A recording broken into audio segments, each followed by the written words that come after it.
Sister Saeed, Mom loves me. More. Inheritance split. Showed I got the house, and she got the debt. My phone is exploding in my lap, while the estate lawyer is still clearing his throat, like the universe can't even wait for the sentence to land. The family group chat is on fire. Mom's will, 89 new messages. And my sister's name keeps flashing across the top of my screen in all caps, because she's calling from 2 numbers at once. I'm sitting in a leather chair that's too nice for a day like this, staring at a framed certificate on the wall I can't read, and I can hear Sahar beside me, doing that sharp little inhale she does when she thinks she's about to win. Across the table, Auntie Wafa is whispering prayers under her breath. My cousin is already filming, phone tilted down like she's just texting, but I can see the red recording dot reflected in the glossy table. Sahar leans in and hisses, "You look sick," like she's enjoying it. Then she smiles, soft and fake, and says loudly enough for everyone, "I'm just saying, Mum loved me more." She says it like it's a cute family joke, like she didn't spend the last year texting me that exact line whenever Mum got too weak to answer her. Her nails tap the armrest. Tap, tap, tap. Impatient. Smug. My throat feels tight and hot at the same time. I don't answer, because if I speak right now, my voice will crack, and she lives for that. The lawyer opens the folder, and the room goes silent in the way people go silent right before an accident. This is the last will and testament of, he starts, and Sahar sits up straighter, chin high, eyes bright, like she's expecting a crown. My phone buzzes again. "Dad, call me now." Another buzz. "Sahar, pick up." Another buzz. A screenshot drops into the group chat. Sahar's Facebook post, already live. Funny, how the child who did nothing ends up with everything. Pray for justice.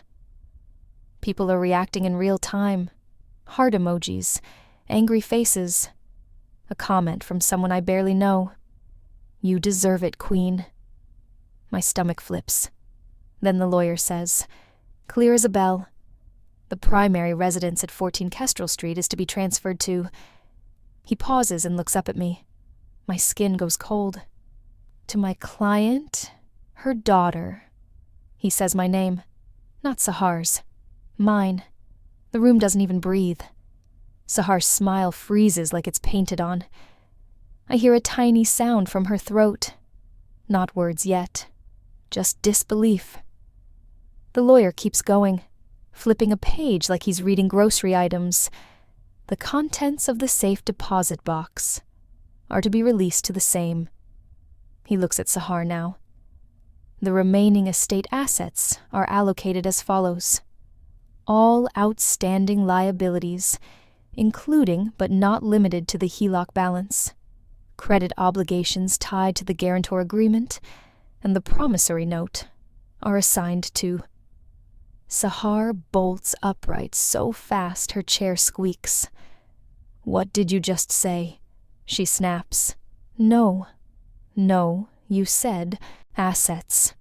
You said... The lawyer doesn't flinch. "Are assigned to Sahar Hassan," he finishes, calm, like he's announcing weather. "The net distribution to you, after debts, is negative." Sahar's face changes in layers.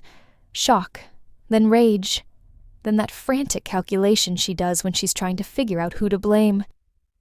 "That's not real," she blurts too loud. "That's not... She did this. She did this. She manipulated her."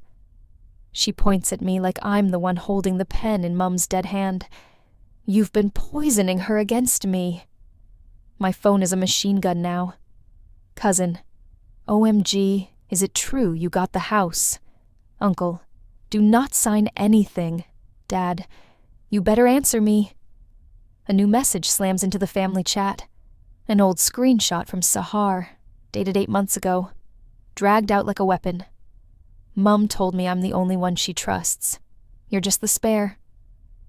Under it, someone types, "Wait, she said this?"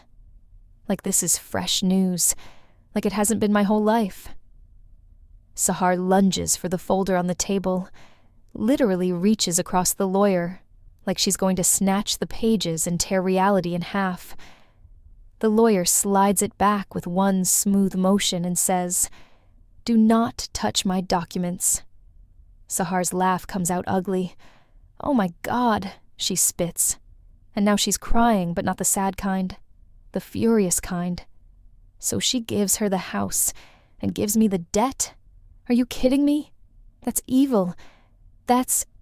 Auntie Wafa whispers, "Astaghfirullah," like she can't believe what she's seen. My cousin's recording dot is practically glowing. Sahar turns her head and locks eyes with me, shaken. "You think you won," she says. "You think you won because you got bricks and a roof? You just stole my mother." I feel my hands trembling in my lap, but I'm not looking away. My heart is pounding so hard it's almost loud. I can taste salt because my lip is wet, and I don't remember crying. The lawyer's assistant steps out of the room to get water, like water is going to fix this. My phone lights up again. Dad calling. I hit decline. Not by accident. On purpose. The little red button feels like a door slamming. Sahar sees it. "Don't you dare," she snaps. "Answer him. Tell him you didn't do this. Tell him you're not..." I cut her off with one sentence, calm enough to scare even me. Everything goes through the lawyer. I say it like it's a boundary I've had my whole life, not something I'm building from scratch while my sister screams. The room jolts. Sahar blinks like she didn't expect me to have a spine today of all days. My cousin's phone buzzes and she gasps, then tilts the screen toward me. It's the community Facebook page, the one where people post lost cats and complain about parking. Sahar has posted there too. She's posted my name, my face, a photo from Mum's funeral where my mascara is smeared. Caption: "This is what betrayal looks like." The comments are already rolling. Drag her. Karma. Family is everything. My chest tightens so hard it feels like a hand around my ribs, so I do the bold thing before I can talk myself out of it. I open the family group chat, ignore the typing bubbles, and I send one message, short, clean, impossible to twist. "Stop posting my name and photo. This is now a legal matter. Any communication goes through the estate attorney." Then I attach one image, Mum's signed letter, the one the lawyer just slid across to me, titled in her handwriting, "Why I Wrote It This Way." I don't add commentary. I don't plead. I just drop the paper like a weight. Sahar makes a strangled sound. She sputters. "You're sharing private..." "You made it public," I say, voice still flat. "You started the posts. You tagged people. You want an audience? Fine. Let them see Mum's words." The lawyer clears his throat again. "For clarity," he says, looking directly at Sahar. "The debt assigned to you is not arbitrary. It is tied to agreements bearing your signature. There is a promissory note in the safe deposit box. You signed it. There are also bank records." Sahar's mouth opens and closes like she's trying to swallow the room. "I signed..." She starts, then catches herself, eyes flicking to everyone listening. "I signed something because Mum forced me," she says, and her voice goes slippery, rehearsed. "She guilted me. She was sick. I didn't know what it was." The lawyer doesn't argue. He just slides a business card across the table. "If you believe there was coercion, you can challenge the will. Your counsel can contact me." Sahar stares at the card like it's a death notice. My phone buzzes again. "Dad." Again. I decline again. Then I mute the entire group chat, and the silence that follows is so sudden it makes my ears ring. To understand why this feels unreal, you need to know what my mum was saying about me before today, and how Sahar turned "Mum loves me more" into a sport. Growing up, Sahar was the story, the sparkle, the one people asked about. She could do something terrible and make it sound like a misunderstanding by the time she finished explaining.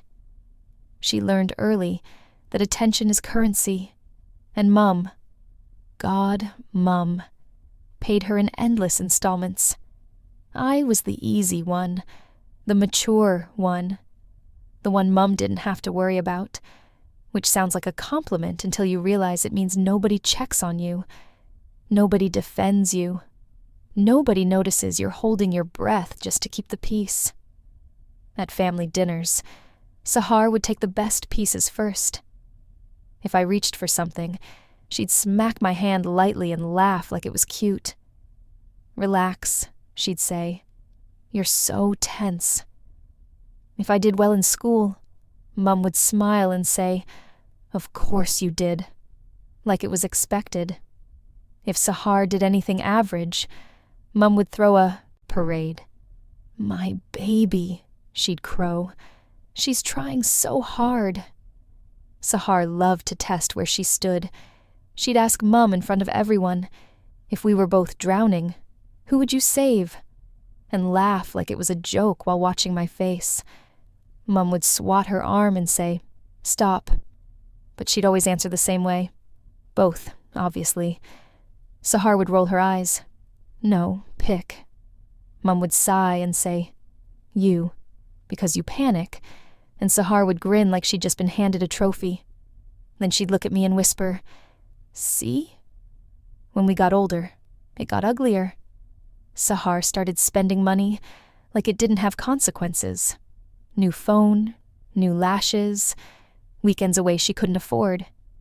Business ideas that were basically shopping trips with fancy names. Mum would complain to me in private, always to me, never to Sahar's face. "She's stressing me out," Mum would whisper while washing dishes. "I don't know what she's doing." Then the next day, Sahar would show up crying, and Mum would hand her an envelope like a peace offering. The first time I realized there was real damage happening was when Mum took out a loan for renovations. She said it casually, like she'd bought a lamp. I asked what renovations. She looked away and said, "Just, the house needs things." A week later, Sahar posted a photo in a boutique hotel, robe on, glass of champagne, captioned "Reset Weekend." And I felt something heavy settle in my gut. I confronted Mum gently. Mum snapped, "Don't start," like I was the problem. She needed a break.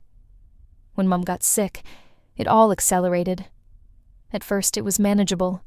Appointments, medications, small scares. Then it wasn't. Mum's world shrank to hospital rooms and phone calls and bills. I moved back in because someone had to. Sahar didn't. Sahar came by when she needed to be seen coming by.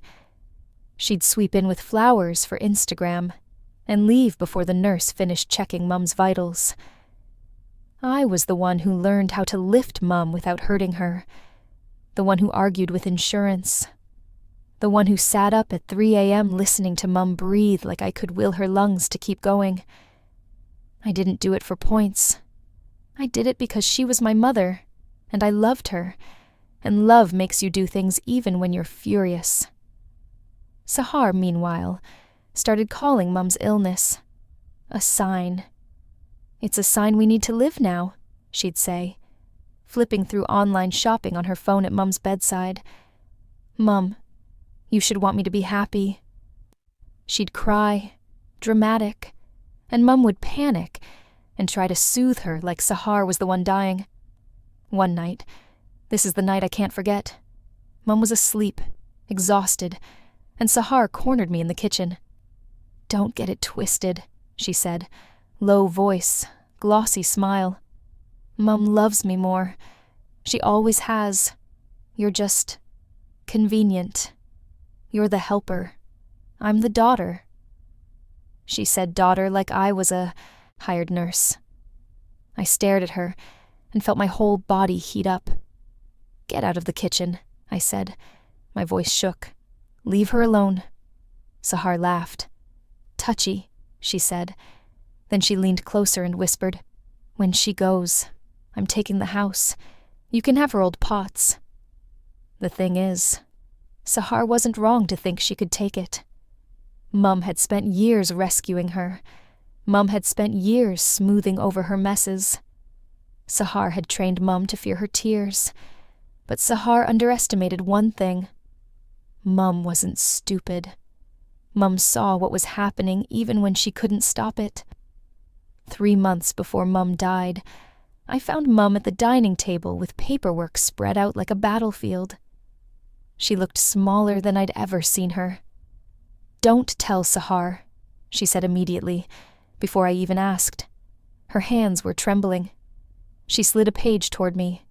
It was a promissory note, Sahar's signature at the bottom. A number I didn't want to read. 6 figures. My stomach flipped. "Mum," I whispered, "what is this?" "She promised," Mum said, voice thin. "She promised she'd pay it back. She said it was for her business. She said she'd fix everything. She said—" Mum stopped, swallowed hard, and her eyes flashed with something sharp. "She said if I didn't help her, she'd tell everyone I was a horrible mother. She said she'd leave. She said she'd never let me see my grandchildren." I felt sick. That's blackmail," I said, and my voice came out too loud. Mum flinched. Mum pressed her fingers to her eyes like she was trying to push the headache back into her skull. "I know," she whispered. "I know what it is." "So why did you sign anything?" I asked, immediately hating myself because she looked so tired. "Because I was scared," Mum said, and that sentence hit me harder than any yelling ever could. "And because she knows exactly how to make me afraid." That's when Mum told me about the HELOC, the renovation loan, the credit card she'd opened for emergencies that Sahar had somehow ended up using, the guarantor agreement on Sahar's car when Sahar's credit tanked. Mum said it all in one long breath, like she'd been holding it in for years. "I'm not leaving you with this," Mum said, sudden fierceness. "I'm not." And that's how the will happened. Quietly, with a lawyer, with documents, with Mum's shaky signature and a letter explaining why. Mum put the house in my name because she knew I'd keep it, not sell it for a weekend away. She assigned the debts to Sahar because Sahar was the reason they existed, and because, legally, Sahar had tied herself to them with signatures. Mum wasn't punishing her. Mum was finally stopping the bleeding. Sahar never suspected it, because Sahar never thinks consequences apply to her. She thinks tears are receipts. She thinks yelling is evidence. She thinks love means you pay. After the will reading, Sahar tried every tactic she's ever used on me, just faster and louder. She called me from a blocked number and hissed, "You better not move into that house." She sent my cousins to message me, "Just give her half." She had Dad call me with that heavy, disappointed tone, like I'd ruined the family by refusing to be robbed politely. Dad is a whole other wound. Dad left when we were teenagers. Not dramatic, just gone. New life, new kids, occasional appearances where he'd act like he was the wise elder. When Mum got sick, Dad didn't show up until the last month, when it was obvious she was dying. He did the public grief thing. He did the I'll handle it thing. And Sahar clung to him because she thought he'd bulldoze the will into her favor. That's what those calls were on will reading day. Dad trying to drag me back under his authority. Dad trying to fix it for Sahar. Because fixing Sahar's messes is the family religion. 2 days after the reading, Sahar showed up at the house with a key she definitely shouldn't still have. I'm not there yet. I'm at the lawyer's office signing transfer papers, when Jenna, the neighbor, calls me and whispers, "Your sister's at your mum's house. She's carrying boxes out to her car." My hands go cold again. I drive there so fast I barely remember the roads. When I pull up, Sahar is on the porch with a stack of photo albums, like she's already rewriting history into a moving van. She freezes when she sees me, then lifts her chin like she belongs there more than I ever could. "You can't just take things," I say, trying to keep my voice steady, trying not to cry on my own driveway. Sahar laughs. "It's my mother's house," she says. "It was," I correct. "Now it's mine." Sahar's smile twitches. "Look at you," she says, voice dripping. Little Miss Responsible finally got her prize. I walk past her and unlock the door with my new key. My hands are shaking so badly I fumble it once. Inside, the house smells like Mum's detergent and stale air and grief. Sahar follows me like she owns the hallway. "You know what everyone's saying, right?" she murmurs. "They're saying you bullied Mum. They're saying you isolated her. They're saying you made her sign papers when she wasn't thinking straight." I turn and stare at her. "You posted my face on the community page," I say quietly. "You want to talk about bullying?" Sahar shrugs like it's nothing. "People deserve to know who you are." I take a breath and do the second bold thing, bolder than any shouting match. I pull my phone out, open the camera, and I say that again. Sahar's eyes widen. "What?" "Say that again," I repeat. My voice is calm, and my body feels like it's vibrating. "Tell me I bullied Mum into signing. Tell me I isolated her. Tell me I stole." Sahar's mouth opens. She looks around like she expects Mum to appear and scold me for provoking. Then her face shifts into that furious mask. "You're insane," she spits. "This is why Mum loved me more." "Okay," I say, and I keep recording. "Say it." Sahar laughs, sharp. "Fine. Mum loved me more. She just got mad at the end because you poisoned her. And you know what? You can have the stupid house. Enjoy the ghosts. I'm not paying a cent of that debt.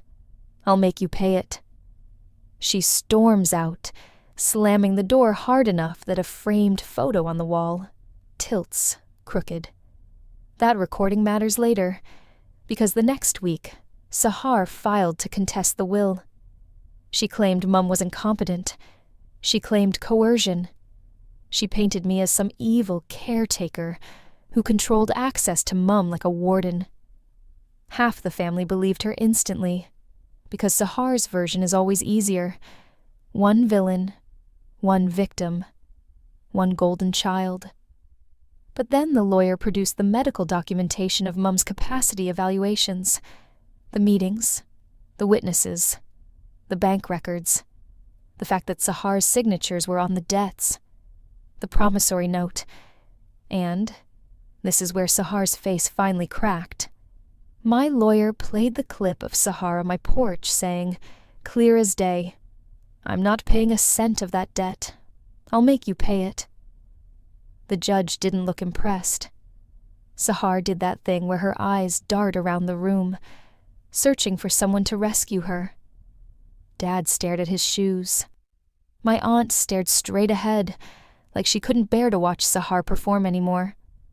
Sahar lost the contest, and the consequences rolled out fast after that. Not dramatic, just inevitable. The bank didn't care about Sahar's tears. The HELOC had a guarantor arrangement that tied to her. The credit obligations weren't family debt. They were tied to accounts she'd used, agreements she'd signed. The promissory note meant the estate could pursue repayment. Sahar's inheritance wasn't a gift. It was a bill with her name on it. The family split like it always does when the truth shows up with paperwork. Some people doubled down on Sahar because admitting she was wrong would mean admitting they enabled her. Others went quiet. A couple of cousins messaged me late at night, like they were afraid of being seen. "I'm sorry. I didn't know." My grandmother never apologized. Dad tried to call me to talk things through, like we were negotiating a business deal.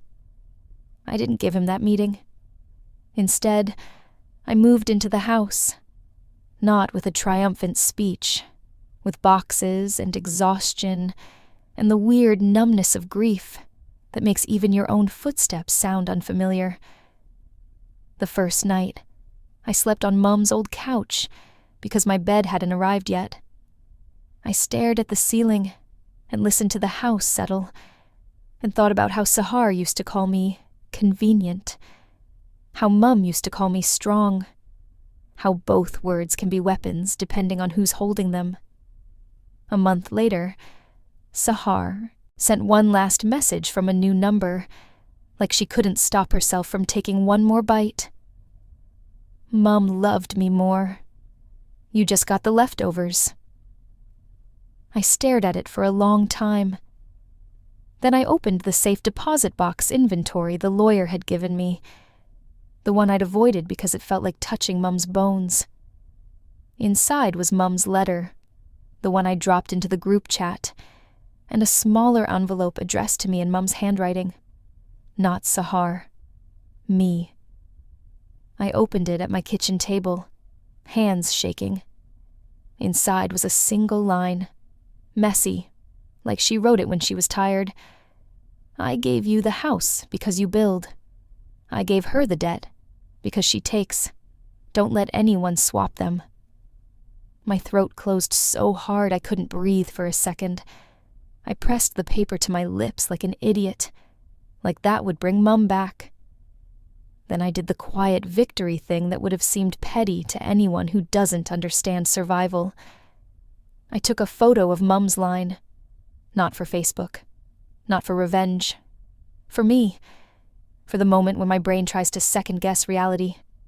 I replied to Sahar's message with one sentence and one attachment. The photo of Mum's note. Mum knew exactly who we were. "Don't contact me again." Then I blocked the number. My phone rang right after. Dad again, probably. Or Sahar trying a different route. And I watched it buzz itself stupid on my kitchen counter. I didn't flinch. I didn't pick it up. I walked to the front door, slid the deadbolt into place, and looked out at the yard. Mum used to water every morning, even when she was tired, even when Sahar was draining her, even when the world kept taking. I didn't win a prize. I inherited a home and a truth, and the weight of choosing myself. And for the first time, I don't let anyone argue me out of it.